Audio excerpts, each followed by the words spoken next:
आप देख रहे हैं लाइव सिटीज। इस वक्त समस्तीपुर की सड़कों पे बवाल जैसी तस्वीर नजर आ रही है, और बवाल भी क्यों ना हो। लगातार जो है समस्तीपुर सहित बिहार के अंदर अपराधियों के हौसले बढ़े हैं, लगातार अपराधी घटनाएं घट रही है। और इसी बीच जो है समस्तीपुर के अंदर एक नाबालिग बच्ची के साथ जो है सामूहिक दुष्कर्म किया गया था, और इसके बाद से वीआईपी के संस्थापक, वीआईपी के जो अध्यक्ष है मुकेश सहनी ने समस्तीपुर एसपी को अल्टीमेटम दिया था कि उस अपराधी की गिरफ्तारी कीजिए जिसने इस घटना को अंजाम दिया है। और 25 अप्रैल को जो है ये घटना घटी थी। उसके बाद से लगातार जो है इस मामले को लेकर पुलिस के ऊपर दबाव बनाया जा रहा था कि आप एफआईआर दर्ज कीजिए। पुलिस जो है लगातार जो है एफआईआर दर्ज करने से आनाकानी कर रही थी, और लाख मुशक्कत करने के बाद एफआईआर दर्ज हुआ था। उसके बाद से अपराधी जो थे उसकी गिरफ्तारी को लेकर लगातार सवाल खड़े हुए थे। इसी बीच जो है कि आज जो समस्तीपुर की सड़कों पे जो है मुकेश सहनी अपने सैकड़ों समर्थकों के साथ इस वक्त जो है समस्तीपुर समाहर न्यायालय का घेराव किया है और एसपी से मिलने की मांग कर रहे हैं। सबसे बड़ी बात है कि आज जो है एसपी को ये जानकारी थी कि आज जो है मुकेश सहनी आने वाला है, मगर आज जो है एसपी छुट्टी पे है। मुकेश सहनी अपने समर्थकों के साथ जो है इस वक्त जो है कलेक्ट्रेट के गेट पे खड़े हुए हैं और बड़े पदाधिकारी से मिलने की बात कह रहे हैं, मगर अब तक जो है घंटों बीत गया, मगर कोई भी बड़े पदाधिकारी ना तो उनसे मिलने आए हैं ना उनकी सूद लेने आए हैं। मगर कहीं ना कहीं जो एएसपी है दिनेश कुमार पांडे, उनसे लगातार और एसडीओ से लगातार बात हो रही है, मगर मुकेश सहनी जो वरीय पदाधिकारी से मांग कर रहे हैं कि वो आए और हम उन्हें अपना ज्ञापन सौंपे। इसके बाद से समस्तीपुर दरभंगा रोसड़ा पथ पर लंबी जाम लग गई है, दोनों तरफ गाड़ियों की लंबी कतारें लग गई हैं।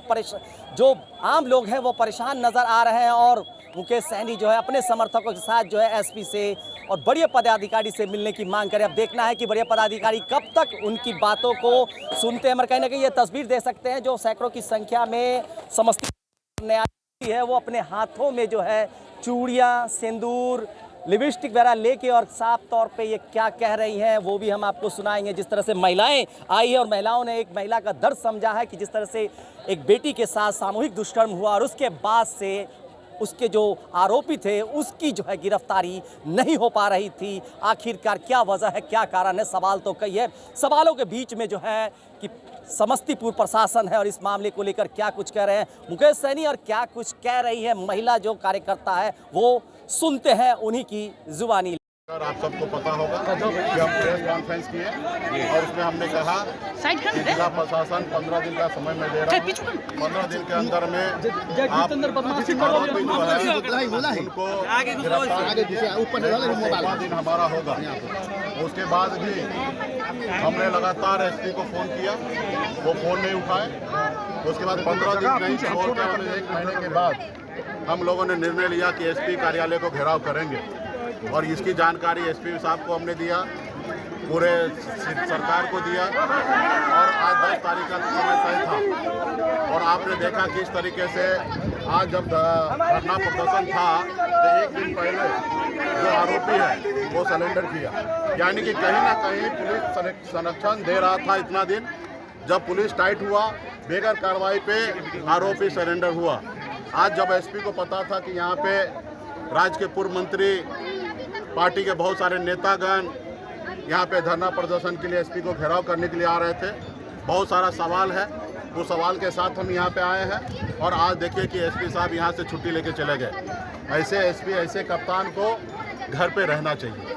जब उनसे जिला नहीं संभल सकता, वहाँ जनता का काम नहीं कर सकता, तो ऐसे जगह पे उनको घर पे रहना चाहिए। लेकिन आज देखिए कि किस तरीके से यहाँ पे इतने बड़े संख्या में जनता आए, हजारों की संख्या में। रोड बाधित हो चुका है, बिहार के जनता परेशान हो रहा है, और ये एसपी साहब या डीएम साहब यहाँ पे कान में तेल दे के सो रहा है।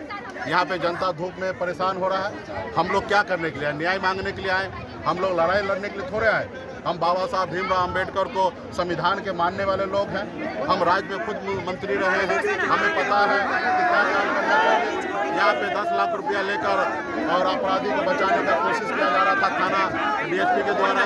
तो ये सारे चीज़ हमारे पास सबूत है, सारा चीज़ है। इसको लेकर हम सोचे हम एसपी साहब की बात करेंगे, छुट्टी पे चले गए। आप बताइए ऐसे एसपी साहब ऐसे जगह पे छुट्टी पे चले गए। एक तो वो फ़ोन पे बात नहीं करते, जिसके लिए यहाँ पे जनता आए, यहाँ पे जितने लोग परेशान हैं। आप देखिएगा कि ये यहाँ के रोड ब्लॉक हो चुका है, लोग परेशान हो रहे हैं। गर्मी का समय है, बस में बैठे हैं लोग, और इसका जवाब नहीं तो मैं मानता हूँ कि है, हम कुछ नहीं कह रहे हैं। हम कह रहे हैं कि जो सीनियर पदाधिकारी एसपी भाग गए तो जिला का मालिक डीएम होते हैं, डीएम साहब गेट के बाहर आ जाए, हमसे बात कर ले और फिर वो अपने घर चले जाए और हम लोग अपने घर चले जाएंगे, तो वो भी नहीं कर रहे हैं।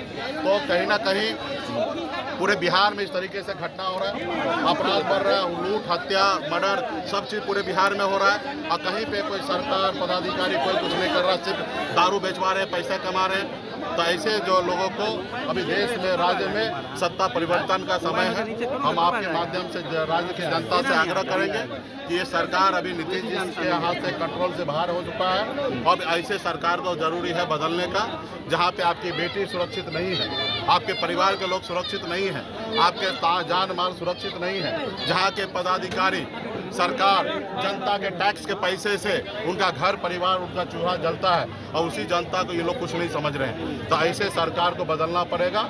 ऐसा सरकार लाने की आवश्यकता है जो जनता और सरकार जो का हो और प्रशासन जो है वो नौकर है, जनता का मालिक नहीं है। आज का जो प्रशासन है वो मालिक कहीं ना कहीं समझ रहे हैं। आज देखिए इतना बड़ा संख्या में रोड बाधित हो गया और अंदर में बैठे हैं डीएम साहब सुन नहीं रहे। तो ये किसकी गलती है? हम लोग तो कह रहे हैं कि नहीं, हम लोग बाहर ही रहना चाहते हैं, कोई ज़रूरी नहीं कि हमको अंदर जाना। हम अंदर एसी में जाके क्या करेंगे? हमारे लोग यहाँ धूप में, पसीना में यहाँ पर परेशान हो रहे हैं और हम यहीं पे आप अपने ज्ञापन ले लीजिए, जो समस्या, जो पॉइंट है वो सारा पॉइंट पे आप काम कीजिए। 2 दिन तक आपने केस दर्ज क्यों नहीं किया? जो दर्ज नहीं हुआ वो अधिकारी, जो पदाधिकारी वहाँ थाना में था, उनके ऊपर कार्रवाई हो। 2 दिन के बाद भी अगर केस दर्ज हुआ तो पीड़ित परिवार को 2 दिन तक क्यों रखा गया? उनके ऊपर आप कार्रवाई किया जाए। आज तक यहाँ तक बचा के क्यों रखा गया? आज बताइए, प्रशासन या हम धरना देने के लिए आए तो 1 दिन पहले समर्पण किया है, यानी कि मतलब कहीं न कहीं प्रशासन उसको बचा रहा था, यहाँ पे जतियाता कर रहा था। तो इसलिए सरकार को, प्रशासन को सोचने की आवश्यकता है और हम लोग यहाँ पे जमे हैं। जब तक डीएम साहब नहीं आएंगे तब तक यहाँ से कोई जाएंगे नहीं। आगे की रणनीति क्या होगी? क्या मामला है?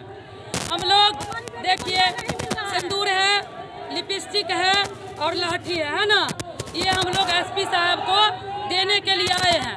जो उनसे उनका पोस्ट नहीं संभाल रहा है तो वो इस्तीफा दे करके बीवी के पल्लू में जा करके सो जाए। हत्या के साथ जो अन्याय हुआ है, रेप हुआ है, उसके बाद बलात्कारी को गिरफ्तार नहीं किया गया है और उसके बाद वो जो पीड़ित महिला है उसको न्याय नहीं मिलेगा, तो हम लोग क्या कहेंगे? जो उनको चूड़ी लाठी पहन के बीवी के पल्लू में छुप जाए। समस्तीपुर में छोटी छोटी घटनाएं होती रहती है तो तुरंत अंदर कर देते हैं। इतना बड़ा घटना एसपी को दिखाई नहीं दे रहा है क्या? हमारी बेटी को न्याय नहीं अगर मिलता है, हम लोग जैसे कि गए हैं पीड़िता के परिवार एफआईआर दर्ज करने के लिए, एफआईआर नहीं होती है, उनके ऊपर लाठीचार्ज होती है, वहाँ पीएमसीएच में दम तोड़ देती है बेटी मेरी, और अभी भी अपराधी को गिरफ्तार नहीं कर रहे हैं। अगर नहीं उसको गिरफ्तार करेंगे तो वो चूड़ी पहन के बैठ जाए, घर में बैठ जाए वो चूड़ी पहन। कहाँ की घटना है ये? समस्तीपुर की। कौन सी जगह की?